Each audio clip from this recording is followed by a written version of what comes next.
Hello மக்களே, இன்றைக்கி இன்னொரு இன்ட்ரெஸ்டிங்கான அதே நேரம் ஈஸியான சமையல் வீடியோ தான் பார்க்க போகிறோம். பன்னீர் புர்ஜி, எக் புர்ஜி எல்லாம் கேள்விப்பட்டிருப்பீங்க. கொஞ்சம் டிஃப்ரெண்ட்டாக மீல் மேக்கரில் புர்ஜி செய்யலாமா? 10 பல் பூண்டு, கொஞ்சமாக இஞ்சி சேர்த்து அரைச்சி எடுத்துக்கோங்க. அது கூடவே ஒரு தக்காளி ஆட் பண்ணி நல்லா அரைச்சி எடுத்து வச்சுக்கோங்க. அதுக்கப்புறமா இந்த பிரியாணி தாளிப்பில் போடுற இந்த 4 பொருளை மட்டும் எடுத்து வச்சுக்கோங்க. இது இந்த குழம்புக்கு ரொம்பவே ஃப்ளேவர் கொடுக்கும்.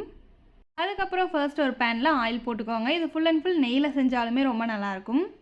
நெய் வாசனை பிடிக்காதுன்னு சொல்கிறவங்க ஆயில் சேர்த்துக்கிட்டு கூடவே கொஞ்சமாக நெய் சேர்த்துக்கோங்க. எண்ணெய் நல்லா காஞ்சதும் சோம்பு சேர்த்து நல்லா பொரிய விட்டுக்கோங்க. கூடவே பிரியாணி தாளிப்பை ஆட் பண்ணிக்கோங்க. கொஞ்சமாக வதங்கினதும் பொடி பொடியாக நறுக்கி வச்சுருக்க வெங்காயத்தை எடுத்து ஆட் பண்ணிக்கோங்க.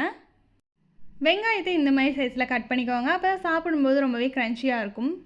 எல்லா ரெசிபிலையுமே சொல்கிற மாதிரி வெங்காயம் நல்லா வதங்க விட்டுக்கோங்க. அப்போ தான் டேஸ்ட் ரொம்பவே சூப்பராக இருக்கும். வெங்காயம் நல்லா கண்ணாடி பதத்துக்கு வெந்து வந்ததும் ஒரு தக்காளியை கட் பண்ணி ஆட் பண்ணிக்கோங்க. ஆல்ரெடி அரைக்கும் போது ஒரு தக்காளி ஆட் பண்ணியிருக்கோம்.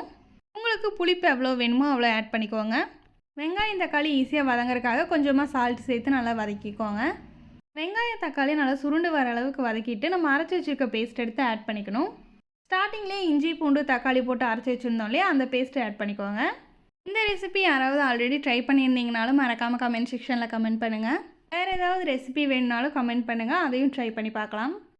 கூடவே கொஞ்சமாக தண்ணி ஆட் பண்ணி இஞ்சி பூண்டோட பச்சை வாசனையெல்லாம் போகிற அளவுக்கு வதக்கிக்கோங்க. இப்போ பார்த்தீங்கன்னா நல்லா கொதிச்சு வந்துட்டுருக்குல்ல, இந்த ஸ்டேஜில் காஷ்மீரி மிளகாய் தூள் ஆட் பண்ணிக்கோங்க. இது குழம்புக்கு நல்லாவே கலர் கொடுக்கும், காரம் இருக்காது. இது நல்லா வதங்கினதுக்கு அப்புறமா கூடவே கொஞ்சமாக கரம் மசாலா ஆட் பண்ணிக்கோங்க. அது கூடவே கொஞ்சமாக மஞ்சத்தூள் ஆட் பண்ணிக்கோங்க. மசாலாலாம் நல்லா பச்சை வாசனை போகிற அளவுக்கு வதக்கிக்கணும். இது வெந்துட்டு இருக்கும்போதே சைடில் வந்து சுடு தண்ணி வச்சு அதில் மீல் மேக்கர் போட்டு நல்லா வேக வச்சு எடுத்துக்கோங்க. இது பெரிய மீல் மேக்கர்லேயும் செஞ்சுக்கலாம், சின்னதுலேயும் செஞ்சுக்கலாம். நாங்கள் சின்னதில் தான் இந்த டைம் ட்ரை பண்ணியிருந்தோம். எப்படியுமே மீல் மேக்கரை வந்து நம்ம அரைச்சி தான் சேர்த்துக்க போகிறோம். அதனால் நீங்கள் வந்து 2ல் எது இருந்தாலும் அதில் ட்ரை பண்ணிக்கலாம்.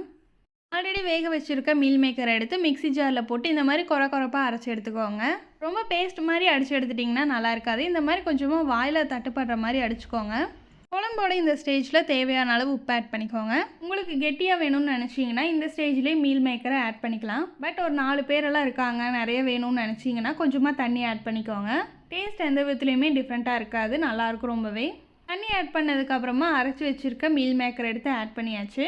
மீல் மேக்கர் ஆட் பண்ணதையும் நல்லா மசாலாவோட கலந்து விட்டுக்கோங்க. ரொம்பவே சூப்பராக இருந்துச்சு. சப்பாத்தி, இட்லி, தோசை இதுக்கு எல்லாத்துக்குமே சூப்பரான காம்பினேஷனாக இருக்கும். நீங்களும் மறக்காமல் ட்ரை பண்ணி பாருங்கள். ட்ரை பண்ணிவிட்டு உங்களுக்கு பிடிச்சிருந்தா மறக்காமல் கமெண்ட் செக்ஷனில் கமெண்ட் பண்ணுங்கள். இதுக்கு குழம்பு கொஞ்சம் நிறைய வேணுங்கிறதுனால தண்ணி ஆட் பண்ணிக்கிட்டோம். பார்க்கவே ரொம்பவே சூப்பராக இருந்துச்சு. டேஸ்ட் அதை விட சூப்பராக இருந்துச்சு. எக் புர்ஜி சாப்பிடணும்னு தோணுது, பட் சாப்பிட முடியலன்னு நினச்சிங்கன்னா இந்த மாதிரி ட்ரை பண்ணி பாருங்கள். அதே மாதிரி டேஸ்ட்டில் இருக்கும்.